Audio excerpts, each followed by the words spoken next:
سورہ مبارک علق، سورۃ العلق یا سورہ مبارک اقرا، یہ بھی قرآن مجید کا عظیم الشان سورہ ہے، اور جیسا کہ بعض اور سوروں سے متعلق میں نے گزارش کی ہے، یہ سورہ اپنے مضامین و محتوا کے لحاظ سے، اپنے مطالب کی بلندی اور گہرائی کے لحاظ سے بجائے خود ایک مکمل کتاب ہے، بلکہ کئی کتابوں کا مجموعہ ہے۔ یہ بھی مشہور و معروف ہے کہ اس کی ابتدائی بھی 5 آیتیں سب سے پہلی وحی میں نازل کی گئی تھی، جب حضور ختمی مرتبہ صلی اللہ علیہ وآلہ وسلم پر پہلی وحی نبوت یا پہلی وحی رسالت نازل ہوئی، تو اس میں جبرائیل علیہ السلام یہی آیتیں لے کر آئے تھے۔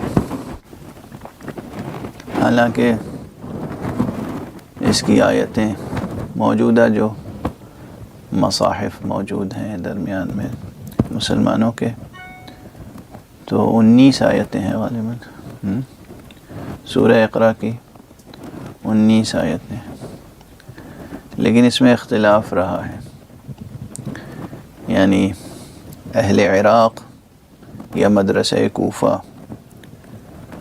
یہ 19 آیتیں شمار کرتے تھے، اہل شام 18 آیتیں شمار کرتے تھے، اور اہل حجاز 20 آیتیں شمار کرتے تھے۔ آیتیں یہی ہیں، بس یہ ہے کہ وہ کہاں پہ ٹھہر کر ایک آیت اسے شمار کر لیتے تھے یا 2 فقروں کو ملا کے ایک آیت شمار کر لیتے تھے۔ تو یہ 18 اہل شام کا قول ہے، 20 اہل حجاز کا، اور اہل کوفہ اہل عراق کا 19 ہے۔ اس وقت جو دنیا بھر میں سب سے زیادہ رائج مصحف ہے، جو سعودی عرب میں شائع ہوا ہے اور ہر حاجی کو بطور تحفہ دیا جاتا رہا ہے، اس میں یہ صراحت ہے کہ تعداد آیات مدرسہ کوفہ یا مدرسہ عراق کے مطابق اس لیے رکھی گئی ہے کہ وہ سب سے صحیح ہے، اور اس لیے سب سے صحیح ہے کہ وہ بسند متصل حضرت امیر المومنین علی بن ابی طالب علیہ السلام تک پہنچتی۔ تو گویا یہ جو موجودہ تعداد لکھی ہوئی ہے تمام قرآنوں میں جو چھپے ہوئے ہیں مصاحف میں، یہ مطابق روایت حضرت امیر المومنین علی بن ابی طالب علیہ السلام، یہ موجود ہے اس مصحف میں، آخر میں جو 2-3 صفحے میں تفصیلات ہیں، اس مصحف کی خصوصیات بیان ہوئے ہیں، اس میں یہ موجود ہے۔ تو بہرحال 19 آیتیں، 18 یا 20 یا 19 آیتیں، جن میں الفاظ کی تعداد بھی تقریباً 72 الفاظ ہیں یا اس سے کچھ زیادہ شمار میں۔ اس میں بھی یہی ہے کہ کوئی واو عطف کو مثلاً ایک مستقل لفظ سمجھتا ہے، اور کوئی واو عطف کو ایک مستقل لفظ نہیں سمجھتا ہے، اس طرح سے عبارت یہی ہے، جو کچھ ہے محتوا کنٹینٹ یہی ہے، 72 ہوں یا 92 ہوں کلمات گنتی میں۔ حروف کی تعداد بھی تقریباً 280 یا 84 یا ایسے ہی کچھ ہے، 290 80 ایسے۔ بہرحال یہ مختصر سا متن بظاہر، جس میں پورے 300 لیٹرز نہیں ہیں، 300 حروف نہیں ہیں، 300 سے کم ہے، 280 82 84 290 92 اور 72 ورڈز تقریباً، یا اس سے کچھ زیادہ، 19 جملے، مگر اس میں مضامین اتنے گہرے ہیں، مطالب اتنے گہرے ہیں کہ اس کی تشریح کی جائے تو پوری ایک انسائکلوپیڈیا لکھی جا سکتی ہے۔ لیکن سب سے پہلے اس حقیقت کی طرف اشارہ میں ضروری سمجھتا ہوں کہ یہاں پر ضروری ہے کہ لوگ گفتگو کریں، تحقیق کریں حقیقت وحی کے بارے میں کہ ہے کیا وحی، وحی کی کتنی قسمیں ہیں، اور وحی رسالت کیا ہے، وحی نبوت کیا ہے، وحی ولایت کیا ہے۔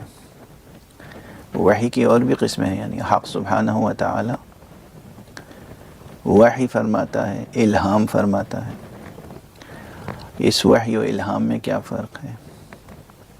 القاء، حق سبحانہ و تعالی کی طرف سے القاء ہوتا ہے، یہ القاء کیا ہے؟ القاء و الہام تقریباً مترادف ہیں، تو وحی کیا ہے؟ وحی کی کتنی صورتیں ہیں؟ خود قرآن مجید میں لفظ وحی کتنے معانی میں استعمال ہوا ہے؟ ابھی کل یا پرسوں کی گفتگو میں جو سورہ اذا زلزلت الارض زلزالها میں بأن ربک اوحا لہا، گویا کہ تمہارے رب نے، تیرے رب نے اسے وحی کی ہے، کسے؟ زمین کو۔ تو حق سبحانہ و تعالی زمین کو بھی وحی کرتا ہے۔ یہ زمین کے لیے وحی کے کیا معنی ہے؟ یا بعض جانوروں کی طرف قرآن مجید میں حشرات کی طرف وحی کی نسبت ہے، یا جناب مریم کی طرف وحی کی نسبت ہے سلام اللہ علیہ۔ تو وحی جو ہے، لفظ وحی مخصوص نہیں ہے۔ عرف عام میں عوام الناس وحی کے بس ایک معنی جانتے ہیں، لیکن وحی کے خود قرآن مجید میں کتنے معنی ہیں؟ جب انسان کسی ایک ظاہری معنی پہ اپنی فکر کو منجمد کر دیتا ہے، فکری جمود حاصل ہو جاتا ہے، پیدا ہو جاتا ہے، تو علمی ترقی رک جاتی ہے اور مسائل پیدا ہو جاتے ہیں اور ٹکراؤ ہونے لگتا ہے، پھر بات بگڑ جاتی ہے۔ تو پہلی بحث جو کی جا سکتی ہے اور کی جانی چاہیے وہ وحی سے متعلق ہے۔ دوسری بحث کیفیت وحی سے متعلق ہے، وہ کیفیت وحی جو بعض روایات میں آئی ہے، جو ہمارے نزدیک ہرگز ہرگز ہرگز شان حضرت ختمی مرتبہ صلی اللہ علیہ وآلہ وسلم نہیں، یعنی کہ ایک عقیدت مندانہ بات ہے۔ عقل و خرد کی روشنی میں، فقہ و فہم اور معرفت کی روشنی میں، فقہ و عرفان کی روشنی میں، کسی بھی اعتبار سے وہ روایتیں جو بہت مشہور ہیں اور ہر خاص و عام بڑے بڑے اسکالرز بھی اسے نقل کرتے ہیں، اور مجھے ہمیشہ تکلیف ہوتی ہے ان روایتوں کو پڑھ کر اور سن کر، کہ جس میں یہ ثابت ہوتا ہے کہ پیغمبر اکرم صلی اللہ علیہ وآلہ وسلم جبرائیل کو پہچانتے نہیں تھے شروع میں، اور انہیں یقین نہیں تھا کہ یہ جبرائیل ہیں، یہ فرشتہ ہے یا جن ہے یا شیطان ہے۔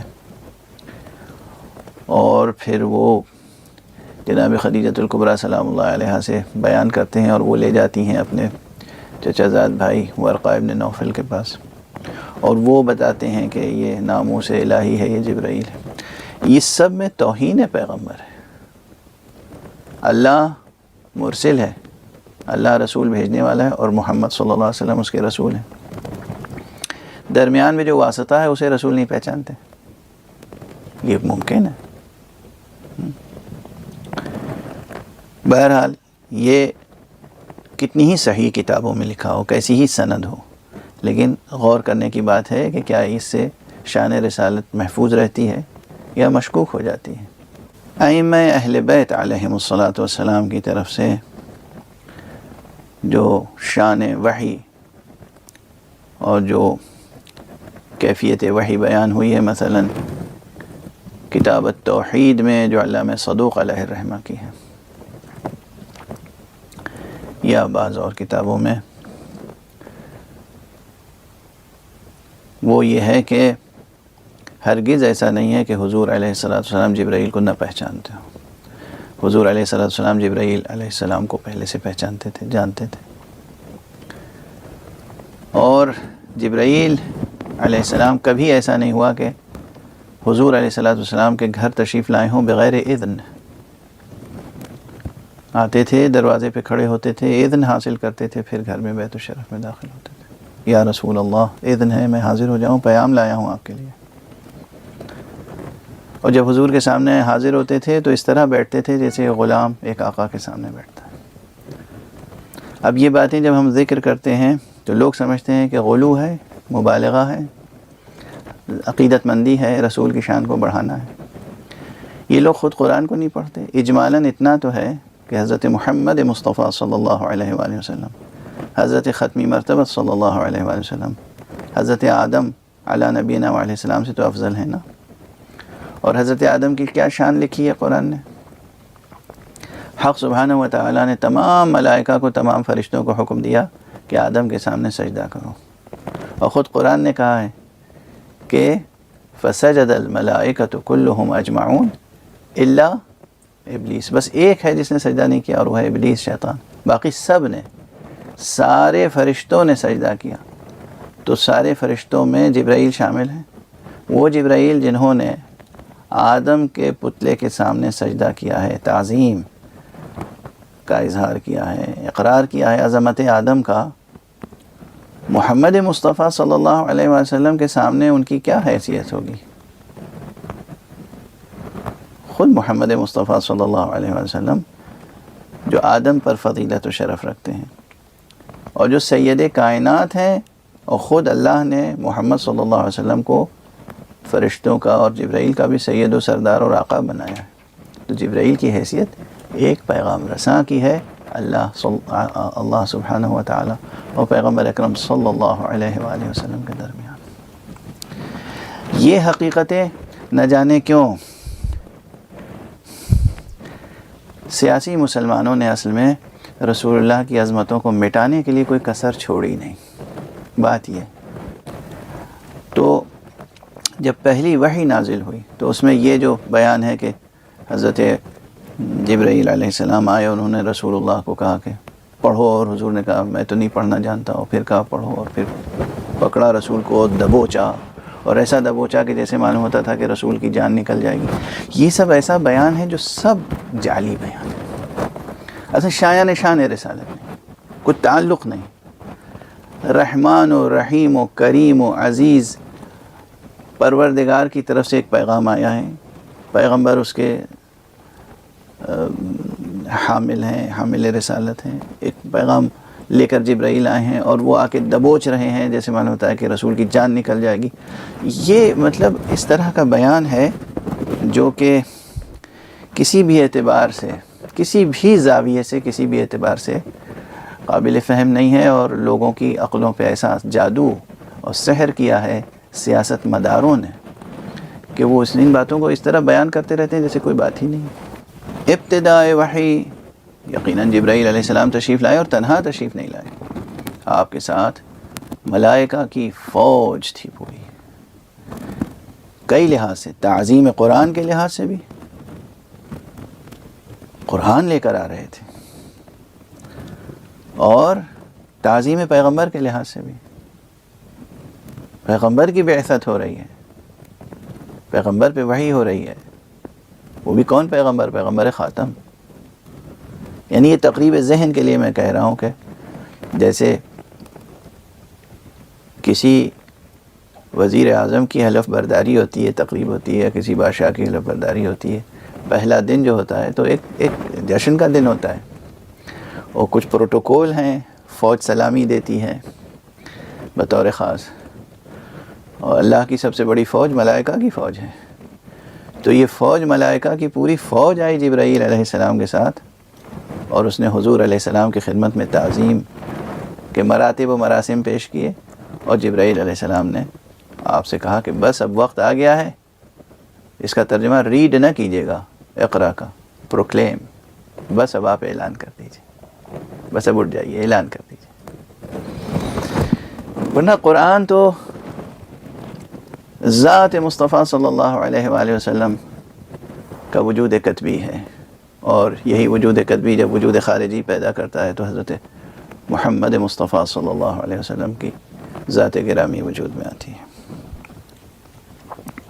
تو یہ اشارات ہیں، بہرحال اس پہ کام کرنے کی ضرورت ہے زیادہ سے زیادہ۔ اب یہ جو پیغام آیا، متن کی طرف آتے ہیں، جبرائیل علیہ السلام آئے اور لشکر آیا ملائکہ کا، حضور سے اجازت طلب ہوئے، حضور کی خدمت میں آئے، یا رسول اللہ اب وقت آ گیا ہے۔ اللہ نے کہا بس اب اللہ کا نام لے کر کار تبلیغ شروع کیجیے۔ اقرأ بسم ربک، اپنے رب کی طرف سے، اپنے اللہ کے نام سے، اللہ کی طرف سے آپ پیغام شروع کیجیے۔ اقرأ بسم ربک۔ اب یہاں تہ در تہ جو مضامین ہیں، اقرأ بسم ربک، یہاں بھی اللہ تو رب العالمین ہے نا۔ اب میں تیزی سے، حالانکہ ہر لفظ پر ٹھہر کے بحث کرنے کی ضرورت ہے۔ اقرأ، اقرأ جو ہے صیغہ امر ہے، ٹھیک ہے۔ یہاں اس کے کیا معنی ہیں؟ اس صیغہ امر کی تکرار کیوں ہوئی؟ اقرأ بسم ربک، اور پھر اقرأ وربک الاکرم الذی علم بالقلم، اقرأ دو بار آیا۔ قاف رے اور حمزہ، قرأ یقرأ، اس میں روٹ ورڈ میں کیا معنی ہے؟ یہ سب تحقیق طلب ہے۔ ایک معنی ہے پڑھنے کے، اور ایک معنی ہے جمع کرنے کے۔ اسی طرح کتابت میں کتبہ، کتبہ میں ایک معنی ہے لکھنے کے، ایک معنی ہے جمع کرنے کے۔ اتفاق سے جمع کرنے کے معنی دونوں میں مشترک ہیں، قرأ میں بھی، کتبہ میں بھی۔ اب عام ترجمہ یہی ہے، اور اس ترجمے میں بھی بہت سے مطالب ہیں اور عام فائدے کی چیزیں ہیں کہ اقرأ پڑھیے اپنے رب کے نام سے، اقرأ بسم ربک۔ یہ بھی مقام عز و شرف مصطفیٰ صلی اللہ علیہ وسلم ہے۔ اللہ رب العالمین ہے، پوری کائنات، پوری ہستی کا رب وہی ایک ہے، تو فرما سکتا تھا اقرأ بسم رب العالمین، جیسے الحمدللہ رب العالمین، اقرأ بسم رب العالمین، نہیں، اقرأ بسم ربک، ایک کاف خطاب۔ گویا کہ اب اس کا میں اسی طرح ترجمہ کروں کہ اے حبیب تو اپنے رب کے نام سے آغاز کر۔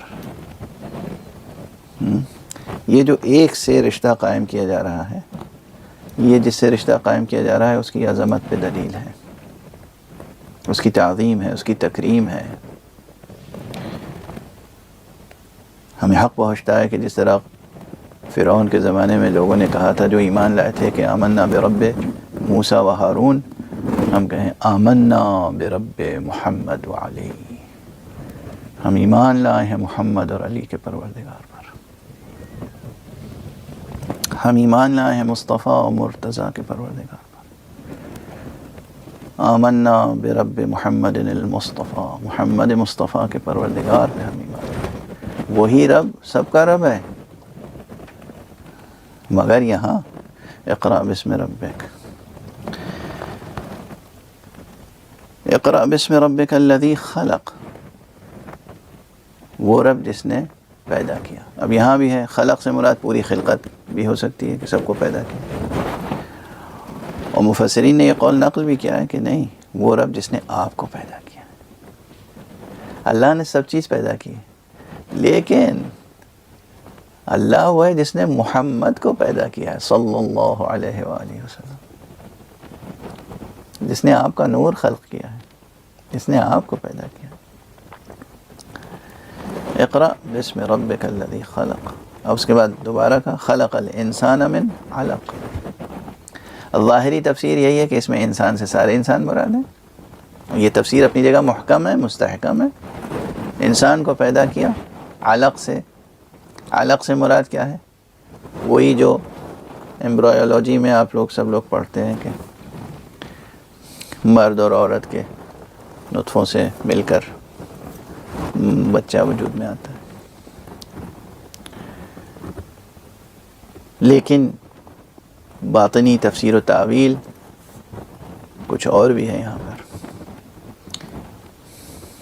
ایک نور سے کہ دو ٹکڑے ہوئے، ایک نور کا نام مصطفیٰ ہے، ایک نور کا نام مرتضیٰ ہے، ایک نور کے دو ٹکڑے۔ بس اب شروع کیجئے، آغاز کیجئے اللہ کی طرف سے تبلیغ کا کام، جس نے آپ کو پیدا کیا اور آپ ہی کے تعلق سے اس انسان کو پیدا کیا جس کا نام مرتضیٰ ہے۔ یہ ہے تعویل، ظاہری تفسیر تعویل، یہ تعویل ہے۔ لیکن تعویل صرف ہمارے ذاتی تخیل پہ مبنی نہیں ہے، اس کے ساتھ روایات ہیں، اس کے ساتھ دلائل ہیں۔